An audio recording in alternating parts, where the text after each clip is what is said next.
Welcome back to SharePoint Development for Beginners. We're in our final episode. We're going to build an app catalog. We're going to build our web parts. We're going to deploy them and finish our journey where we started with nothing and now we have production ready web parts. Bit of a technical one, but it's worth hanging around for. Let's dive straight in. So the first thing I want to show you is if you are a global administrator of SharePoint and you can deploy apps at will, then you can use the tenant-wide app catalog to deploy your apps. Okay, so I'm going to show you that in our dev site that we've got. You'll notice that if you go to your admin site, which is your domain-admin.sharepoint.com, you'll see more features. If you click on that, you've got apps. Now, if you don't have an app catalog at this point, when you click open, it will say, do you want to create one? However, you'll notice that we've already got one in here, which is, these are all the apps we've used. And as you can see, we've got lots and lots of different test ones that we've used. But there's my site for the app catalog is /sites app catalog. And if you go with the defaults, yours will be the same. And then once we package up our web part, we can just drag it in here and deploy it. But the likely scenario is that you don't have access to this global catalog and we have to use a site app catalog. And what this is an app catalog belongs only to a site that you can put your web parts, and they're available on that site collection. It's a bit of it's not a great model if you need your web part to appear in lots of sites, but it might work for what you're trying to do. So for instance, if you have a project which has a very specific task and very specific web parts you've developed for it, you probably can get away with having the site app catalog. And that's what I want to show you now. You'll notice that I've got a site called RDT, Robert's Dev Talk, okay? And I want to put the web part in here. So I'm going to go to site contents, but as an owner of this site, but not as a global admin, I've got nowhere that I can actually put my app into. So we need to create this first before we package up our web part. So the way we do that is we have to use a bit of PowerShell, I'm afraid. So we need to open up PowerShell. I'm going to put that in here and I'm going to run it as admin just to be sure I've got access to everything. So what I'm going to do is I'm going to use PnP to deploy this. Now, what I need to do first, before I can do anything on PnP, is I need to register it. Well, I need to install it, and then we need to register it on there. That might need somebody with more global admin privileges to do this on your behalf, but let's see how we get on. So the first thing I'm going to do is I'm going to install PnP.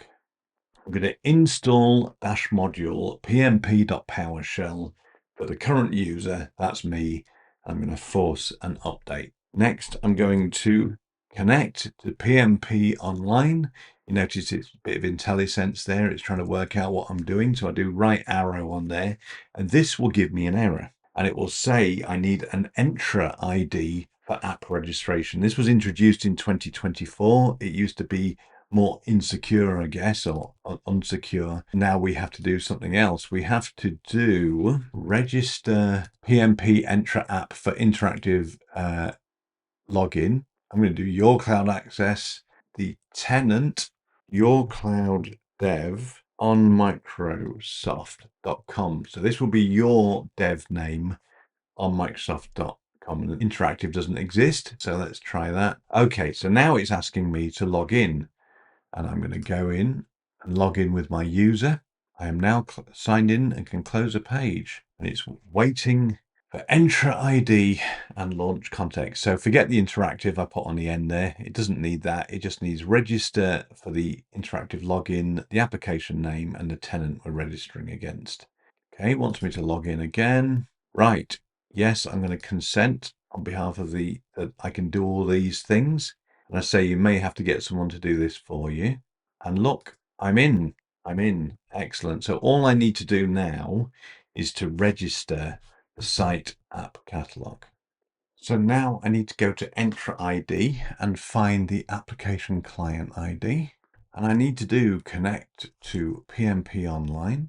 And I need to type in the admin site, and I need to paste in my client ID from Entra, and my tenant is yourclouddev.onmicrosoft.com.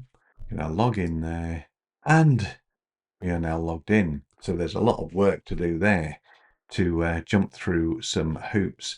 The final thing we need to do is we need to say to our site that it's got a site application catalog. So let's find the right way to do that. And we do add PnP site collection app catalog, and we're going to go to the site, and the site is RDT.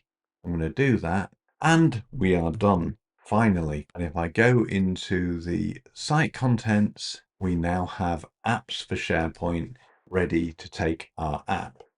So the last final thing we want to do is package up our web part we've developed and deploy it here. So the way we do that is I need to go to Visual Studio Code, and here's our welcome web part and our FAQ web part. Now, as we are still in 2025, we're going to use Gulp. That's all going to change soon in Heft, and I'll do a video on that.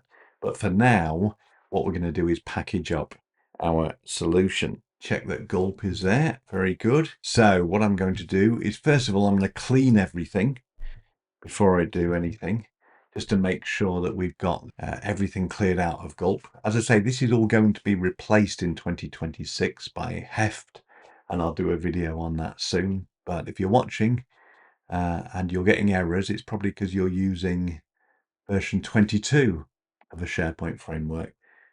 This is using 21. So as I say, I'll be redoing a video on that soon. Now, while it's doing that, you'll notice that there's a file called package-solution.json. And this has the version number, which you manually increment, as well as the name of our package that you can change in there. And yeah, you can put some descriptions in there if you want. I'm just calling it something very simple, but you can change all that if you want. I've cleaned that. I'm going to do a gulp build, make sure it all builds. If you've got any warnings at all in your web part, it won't allow you to package it up. Just something to bear in mind. Then we need to do gulp bundle -- ship.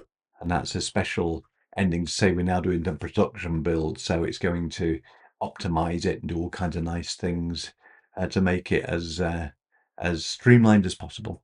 And then finally, we do gulp package solution -- ship. And then if you check here, you'll see there's a SharePoint folder has been created with your package in it. So what I'm going to do is I'm going to reveal that in the File Explorer and minimize this window and just show you when you've got your app catalog, which you remember you've added and is in your site contents. You might be able to use the global one, but I'm assuming you can't. Once this has been set up by your global admin, all you got to do is drag it in. Look, yeah, it says make this available to all sites in the organization, but it won't. It'll only be available to your site. If this was at the tenant side, it would be. I'm going to deploy that. You'll notice this is the version number from our package solution file. So you'd need to update that. So basically, when you update your code and you redeploy it with your changes, go into package solution, increment that manually, package it up, and then drag it back into here, and it will automatically recognize it's a new version.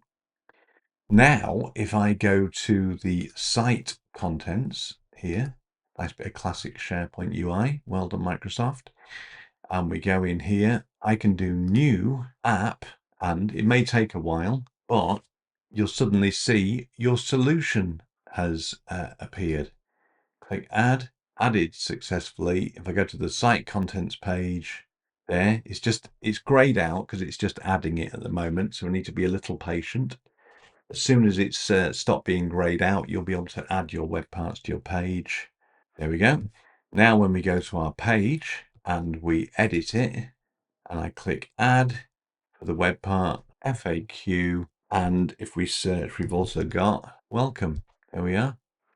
So our web parts are now available for us to use, including our setup web part and everything that we've done in all the other episodes before. And there you are. You can now deploy your production web parts. So that's it. I hope you've enjoyed this series. Time for a new one where we look at the new tool chain for version 22 onwards, where gulp is replaced with heft, and also how AI can help us in this modern age of SharePoint development. I'll see you next time.